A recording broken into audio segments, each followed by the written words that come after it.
Clinical uses हैं कि anxiety stress वगैरह को कम, एंग्जाइटी स्ट्रेस में यूज़ होती हैं एंग्जाइटी स्टेट में। जैसे हमने इधर पढ़ा था ना, इसके इफेक्ट्स अगर समझ आ जाते हैं तो आपको क्लिनिकल यूजेस भी आराम से समझ आ जाएंगे। तो जो बेंजो हैं हमारी जो है ना एक्यूट एंग्जाइटी में बेंजो यूज़ होती हैं, ठीक है। इसके अलावा जो पैनिक अटैक्स होते हैं उनके लिए यूज़ होती हैं। हम अक्सर यूज़ करते हैं ना ये टर्म के ना, मैं पैनिक कर गई तो ये हो गया, मतलब वो बहुत ज़्यादा एंग्जाइटी हो जाती है और बंदा ना पैनिक कर जाता है। तो बहुत ज़्यादा जब पैनिक अटैक होता है उसको कंट्रोल करने के लिए जो है ना दी जाती हैं। और इसके बाद उन्हें एक बात यहाँ पे एक बात ये देखें कि जो ये है क्रॉनिक एंग्जाइटी स्टेट में जो न्यू एंटी डिप्रेसेंट है ना ड्रग्स, ये मिसलेनियस जो है ना न्यू ड्रग्स हैं, ज़ैलिप्रोन, ज़ोलपीडम वगैरह, एसिपिक्लोन वगैरह। तो ये जो है ना क्या होती है कि न्यू एंटी डिप्रेसेंट जो है ना ये क्रॉनिक एंग्जाइटी स्टेट में यूज़ होती हैं। जो एक्यूट में होती हैं वो बेंजो होती हैं और क्रॉनिक में जो है ना न्यू ड्रग्स होती हैं। इसके अलावा ये एक बात कह रहे हैं कि अल्प्राजोलैम और जो है क्लोनाज़ेपैम जो है ना इनकी बाकी बेंजो की निस्बत जो है ना एफिकेसी या एफिशिएंसी वगैरह ज़्यादा है। तो इस वजह से इनको फोबिक डिसऑर्डर्स, कुछ फोबिया होता है ना, फेयर फोबिया होता है या कुछ को हाइट फोबिया होता है, हाइट फोबिया होता है, मतलब हाइट पे जाते हैं ना तो हाइट पे नहीं जा सकते, उनको बहुत ज़्यादा डर लगता है। पैनिक वगैरह को जो है ना पैनिक डिसऑर्डर्स को कंट्रोल करने के लिए जो है ना ये इनकी एफिशिएंसी ज़्यादा है, इनको यूज़ किया जाता है। स्लीप डिसऑर्डर्स वगैरह में बेंजो यूज़ की जाती हैं, जैसे एस्टाजोलाम है और फ्लोराज़ेपैम है और ट्राइजोलाम है वगैरह, इनको प्राइमरी इंसोम्निया में यूज़ किया जाता है, ठीक है। बंदे को बिल्कुल नींद नहीं आती, प्राइमरी इंसोम्निया में इनको दिया जाता है। इसके अलावा जो है कुछ और स्लीप के डिसऑर्डर्स उनमें दिया जाता है। इसके बाद जो है ना ये ज़ोलपीडम, ज़ैलिप्रोन वगैरह जो है ना इनका जो है ना ज़्यादा फ़ायदे बताए हैं कि एक तो इनका ऑनसेट जल्दी होता है, मतलब जल्दी इफेक्ट कॉज करा देती हैं, और दूसरा ये है कि इनका जो स्लीप पैटर्न्स है उनको भी नहीं चेंज करती है। लाइक जो ये है ना ड्रग्स हमने पढ़ा था इधर जो स्लीप इंड्यूसिंग वाले में, हाइप्नोसिस वगैरह में, ये हमारी क्या करा रही थी कि हमारी जो ड्यूरेशन ऑफ स्लीप स्टेट को बढ़ा रही थी, मतलब हमारी स्लीप अल्टरेशंस करा रही थी, हमारे जो नॉर्मल जो स्लीप के पैटर्न्स होते हैं। जबकि ये जो है ना स्लीप के पैटर्न्स को चेंज नहीं करती और डे टाइम कॉग्निटिव इम्पेयरमेंट को भी कम करती हैं। डे टाइम कॉग्निटिव इम्पेयरमेंट मतलब दिन को ही बंदे को ड्रॉजीनेस होगी, और कॉग्निटिव इम्पेयरमेंट का मतलब है वो चीज़ें समझ नहीं सकेगा, भूलने लग जाएगा, ठीक है। इसके अलावा जो है ना ये बात है ये याद रखनी है कि जो है ना इनको जो ब्रीदिंग रिलेटेड स्लीप डिसऑर्डर्स होते हैं, जैसे स्लीप एपनिया वगैरह है, तो जो है ना उसमें जो है ना ये यूज़ नहीं किए जाते। इसके बाद अदर यूजेस में थाईपेंटल वगैरह वही एनेस्थीसिया इंड्यूस कराने के लिए दी जाती है। इसके अलावा जो कुछ बेंड जो हैं वो जो है ना एनेस्थीसिया प्रोटोकॉल्स के तौर पर भी यूज़ किए जाते हैं, ठीक है। एक तो डायरेक्टली वो खुद एनेस्थीसाइज करने के लिए यूज़ होती है और ये एनेस्थीसिया प्रोटोकॉल्स के लिए यूज़ होती हैं कुछ बेंजो, और जो है ना सीजर डिसऑर्डर्स को वो करने के लिए, मैनेज करने के लिए, जैसे क्लोनाज़ेपैम है, फिनोबार्बिटल वगैरह। इसके अलावा बाइपोलर डिसऑर्डर्स में यूज़ होती हैं क्लोनाज़ेपैम वगैरह। मसल स्पेसिसिटी को मसल बहुत ज़्यादा अकड़ जाते हैं उसमें कंट्रोल करने के लिए यूज़ की जाती हैं। इसके बाद जो है ना जो डाइज़िपॉक्साइड है और डाइज़ेपैम है ना, ये हमारे विथड्रॉल स्टेट्स को के लिए यूज़ होती हैं, जो कि उनकी वजह से होता है। हमने इधर पढ़ा था ना कि विथड्रॉल सिंड्रोम हो जाता है, तो उसको जो है ना रिवर्स करने के लिए जो है ना यूज़ होती हैं। इसके बाद जो है ना ये विथड्रॉल साइंस में आएंगे, तो ये तो हमने पहले पढ़ा है ना कि जो फिजियोलॉजिकली डिपेंडेंट होंगे, जो शराब वगैरह पीते होंगे, तो उन लोगों में कुछ आती हैं, ठीक है।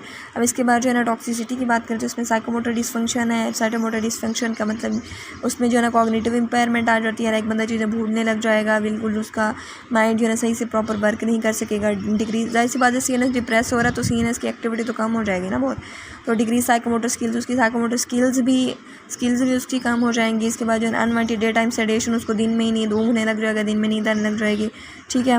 और ये इफेक्ट्स ज़्यादातर किन वजह से होते हैं, लॉन्ग एक्टिंग की वजह से होते हैं, जो कि एक्टिव मेटाबोलाइट्स में कन्वर्ट होती हैं, बेंजो जो हमने पीछे पढ़ा था, ठीक है। इसके बाद जो है ना कुछ ऐसे पेशेंट्स होते हैं जो एल्डरली होते हैं, मतलब यंग एज वाले पेशेंट्स होते हैं, उनमें ये वाले इफेक्ट ज़्यादा आते हैं। इसलिए जो है ना इन पेशेंट्स में एक्सेसिव डे टाइम सेडेशन की वजह से, मतलब दिन में बहुत ज़्यादा जब उनको नींद आती है ना, तो उनकी वजह से उनके बहुत ज़्यादा गिरने और जो है ना फ्रैक्चर्स वगैरह के ज़्यादा चांसेस या रिस्क बढ़ जाता है। इसके बाद एंटीरोग्रेड एमनीजिया भी बेंजो के साथ होता है, स्पेशली जब उनको हाई डोसेज में यूज़ किया जाए। तो एंटीरोग्रेड एमनीजिया हमने पढ़ा हुआ है कि एंटीरोग्रेड एमनीजिया में आगे की चीज़ें भूल जाती हैं, लाइक जब हम ये ड्रग देंगे तो उसके बाद उसको क्या होगा उसके साथ उसको याद नहीं रहेगा। रेट्रोग्रेड एमनीजिया ये होता है उसमें पास्ट मेमोरीज भूल जाती हैं, ठीक है, ये हमने पहले पढ़ा हुआ है। इसके बाद जो है ना ये है डे ट्रिपिंग में जो है ना यूज़ होती हैं ये है ना एंटीरोग्रेड एमनीजिया बेंजो वगैरह कराती हैं। तो डे ट्रिपिंग ये होती है कि उसके साथ जो है ना ये ड्रग जो है ना उसके साथ किसी सोल्यूशन या उसके साथ मिला के ना देते हैं गर्ल्स को, या मतलब जिसका रेप करना वुमेंस को, तो उसका फिर रेप करते हैं और ना फिर उसको एंटीरोग्रेड एमनीजिया हो जाता है। लाइक उसको उस ड्रग के बाद जो कुछ होता है उसके बाद उसको याद नहीं रहता। तो ये जो है ना बहुत ही ख़तरनाक ड्रग है, ठीक है। और जो है ना इसके बाद जो है ना ज़ोलपीडम वगैरह जो है ना डे आफ्टर साइकोमोटर डिप्रेशन कराती है, मतलब दिन को साइकोमोटर डिप्रेशन होगा।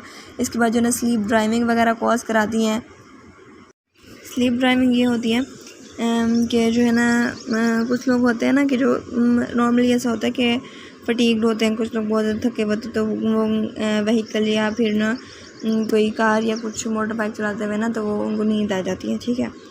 लेकिन जो इसकी वजह से जो है ना स्लीप ड्राइविंग होगी तो उसमें जो है ना, वैसे भी आपने देखा होगा कि कुछ लोग ऐसे होते हैं कि जो है ना हमारे नींद में बातें करते हैं, नींद में चलना। मेरा तो होता था बचपन में, मैं नींद में जो है ना चलने लग जाती थी, मतलब चलती रहती थी, दूर तक ऐसे पहुंच जाती थी,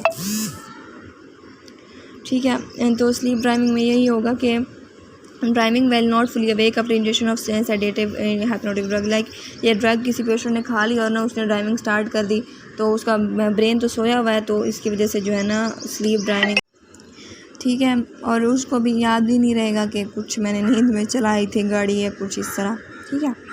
इसके बाद जो है ना एडिटिव सीएनएस डिप्रेशन, ये तब होता है कि ड्रग इंटरेक्शन जो है ना मोस्ट कॉमन टाइप का ड्रग इंटरेक्शन है इन्वॉल्विंग सेडेटिव हाइप्नोटिक्स। इसमें ये होता है कि ये तब होते हैं जब जो है ना हम इन ड्रग्स को अल्कोहलिक बेवरेज के साथ या एंटीहिस्टामिन या एंटीसाइकोटिक या ओपियाइड एनाल्जेसिक या ट्राइसाइक्लिक एंटी डिप्रेसिव, मतलब जब बहुत ज़्यादा ड्रग्स के साथ मिला के हम इनको जो है ना यूज़ करते हैं ना सेडेटिव हाइप्नोटिक्स, तो क्या होता है कि ड्रग इंटरेक्शन हो जाता है, ठीक है। हमने पहले पढ़ा हुआ है उधर जीनोबायोटिक्स में कि ये एक ड्रग होती है जो दूसरी ड्रग को जो है ना लीवर में जैसे मेटाबोलाइज हो रही है ना बहुत सारी ड्रग्स, ठीक है। तो एक ड्रग हम देंगे, जो दूसरी ड्रग आएगी ना वो उसके जो एंजाइम उसको मेटाबोलाइज कर रहा है पहले वाली ड्रग को, उसको या इंड्यूस कर देगी या फिर ना उसको सप्रेस कर देगी, तो जिसकी वजह से उस ड्रग के प्लाज्मा में जो उसकी कॉन्सेंट्रेशन उस पर इफेक्ट पड़ेगा और ना फिर क्या होगा कि उसकी प्लाज्मा में कॉन्सेंट्रेशन अल्टर हो जाएगी तो उसका इफेक्ट भी अल्टर हो जाएगा, ठीक है। ये पहले जीनोबायोटिक्स की बात है, ठीक है। इसके बाद ओवरडोजेज में क्या होगा कि रेस्पो और CVDS डिप्रेशन होगा, हम पहले पढ़ चुके हैं। इधर हमने देखा था कि मेडुलरी डिप्रेशन कॉज कराती हैं। इसके बाद जो है ना मोस्टली तब होता है जब हम इनको अल्कोहल से बारबिटूरेट्स से कार्बामेट्स के साथ यूज़ करते हैं। इसके बाद जो फ्लोमाजेनल है वो जो है ना एंटी डिप्रेसेंट जो डिप्रेसेंट इफेक्ट है वो यूज़ कर एंटागोनाइज कर लेती है, रिवर्स कर सकती है उसको बेंजो के और जो है ना इनके एज़ोपिक्लोन ज़ोलपीडम वगैरह के। लेकिन वो जो है ना बाकी के साथ जैसे बारबिटूरेट्स वगैरह उनके इफ़ेक्ट को जो है ना रिवर्स नहीं कर सकती है। अदर इफ़ेक्ट्स में देखें तो इसमें जो ये है कि जो है ना ये बारबिटूरेट्स और कार्बामेट्स वगैरह क्या कराती हैं कि जो है ना मैंने यही बताया ना कि कोई ड्रग्स आती हैं ना वो लीवर के इंजाइम्स को जो है ना वो इंड्यूस कराती हैं। तो ये बारबिटूरेट्स इन लीवर के इंजाइम क्यों इंड्यूस कराएंगे, और वो जो इंजाइम्स हैं वो ड्रग्स को क्या करेंगे, मेटाबोलाइज कर देंगे, ठीक है। अगर उन इंजाइम को, अगर वो ऐसे इंजाइम है जो ड्रग को मेटाबोलाइज करने वाले हैं तो वो मेटाबोलाइज कर देंगे और वो ड्रग का जो है ना वो एक्शन है जो थोड़ी देर तक रहेगा, ठीक है। इस एंजाइम इंडक्शन की वजह से मल्टीपल ड्रग इंटरेक्शन होता है, जो हमने पीछे पढ़ा था, अभी हम यहाँ पे देख रहे थे, ठीक है। अब इसके बाद जो बारबिटूरेट्स हैं वो एक्यूट इंटरमिटेंट पोरफायरिया को भी वो करती हैं। पोरफायरिया हमने पढ़ा हुआ है कि जो है ना HB की जो है ना एक्सेसिव से हमारी एक्सक्रीशन होती है यूरिन में पोरफायरेंस वगैरह की ज़्यादा, तो एक्यूट इंटरमिटेंट पोरफायरिया में जो है ना उसको प्रेसिपिटेट करती हैं। इसके बाद जो क्लोरल हाइड्रेट है वो क्या है कि कॉमेरेंस को डिस्प्लेस कर देता है प्लाज्मा प्रोटीन बाइंडिंग साइट से। कॉमेरेंस जो है ना वारफेरिन इसको कहते हैं, तो इसकी वजह से जो एंटीकोगुलेंट इफेक्ट होता है वो इंक्रीज़ हो जाता है, मतलब ब्लीडिंग ज़्यादा होती है ऐसे पेशेंट्स में। इसके बाद जो ना ये है एटिपिकल जो है ना सेडेटिव हाइप्नोटिक्स में बस्पिरोन है और जो है ना रेमेल्टियोन है, ठीक है। और उसके बाद जो है ना ऑरेक्सिन एंटागोनिस्ट भी हैं। तो बस्पिरोन जो है ना सिलेक्टिव इसका एंग्जोलिटिक इफेक्ट है, ठीक है। और जो है ना CNS डिप्रेसेंट इफेक्ट जो है ना इसका बहुत कम है, मतलब ये ड्राइविंग स्किल्स को कोई इफेक्ट नहीं करती। इसके बाद इससे एंटी कन्वल्सेंट या मसल रिलैक्सेंट प्रॉपर्टी नहीं है, बस फिर उनकी याद रखना है, ठीक है। ये जो है ना ये हाइड्रोक्सीट्रिप्टोफैन सेरोटोनिन रिसेप्टर्स होते हैं, उनके साथ जो है इंटरेक्ट करती है एज अ पार्शियल एगोनिस्ट, लेकिन इसका कोई प्रिसाइज एक्शन नहीं पता। इसका स्लो ऑनसेट ऑफ एक्शन होता है, मतलब आहिस्ता आहिस्ता से अपना इफेक्ट दिखाती है और जनरलाइज एंग्जाइटी डिसऑर्डर्स में यूज़ होती है। इसके अलावा पैनिक डिसऑर्डर्स में नहीं यूज़ होती। रीबाउंड एंग्जाइटी या विड्रॉल सिम्टम्स भी इसके कम होते हैं। इसके बाद जो है ना कुछ एंजाइम्स हैं, इसको जो है ना मेटाबोलाइज कर रहे होते हैं CYP3A4, ठीक है। तो जो है ना ये इसको मेटाबोलाइज कर रहा होता है, और ये जो ड्रग्स हैं एरिथ्रोमाइसिन वगैरह और कीटोकोनाजोल वगैरह वो इसके कॉन्सेंट्रेशन को बढ़ा देती हैं, इसके बसपीरोन के प्लाज्मा लेवल्स को बढ़ा देती है। मतलब वो इस एंजाइम को क्या करेंगी, इनहिबिट कर देंगी। तो जो है ना क्या होगा कि उसकी कॉन्सेंट्रेशन ज़्यादा रहेगी उधर हमारी बॉडी में, प्लाज्मा में। इसके बाद इनके साइड इफ़ेक्ट्स हैं, तो उसमें टैकीकार्डिया है, प्रेसीजिया, टैकीकार्डिया हार्ट रेट नंबर बढ़े, प्रेसीजिया मतलब ऐसे चुभन सी होगी बॉडी के ऊपर, पीपल रिकॉन्स्ट्रिक्शन, पीपल बहुत ज़्यादा कॉन्स्ट्रिक्ट हो जाएगा, GIT डिस्ट्रेस होगा, ठीक है। और ये जो एक बात ये भी याद रखनी कि जो है ना प्रेगनेंसी में सेफ़ होती है ये ड्रग। इसके बाद रेमेल्टियोन है, रेमेल्टियोन जो है मेलाटोनिन रिसेप्टर्स को एक्टिवेट कराती है हमारे सुप्राकियास्मेटिक न्यूक्लियस में, और जो है ना लेटेंसी ऑफ स्लीप ऑनसेट को कम करती है। लेटेंसी का मतलब यह है कि वो ड्यूरेशन जिसमें जैसे हम एक जाके बेड पे लेटते हैं ना, तो एक ड्यूरेशन होता है, उसके बाद हमें नींद आती है। तो ये क्या करती हैं, उस ड्यूरेशन को कम करती हैं जिसमें नींद आनी होती है, ठीक है। और इनकी वजह से रीबाउंड इंसोम्निया भी नहीं होता, विड्रॉल सिम्टम्स भी नहीं आती इसकी, और इसका जो GABA ट्रांसमिशन उस पर भी कोई ख़ास इफेक्ट नहीं है।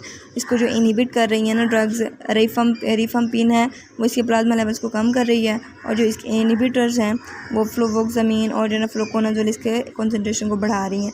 एडवर्स इफेक्ट्स में इसमें डिजीनेस है, मतलब चक्कर आएंगे, फटीग होगी, सुस्ती सी होगी। इसके बाद टेस्टोस्टेरोन और प्रोलैक्टिन, टेस्टोस्टेरोन का लेवल कम होगा, प्रोलैक्टिन का बढ़ जाएगा, ठीक है।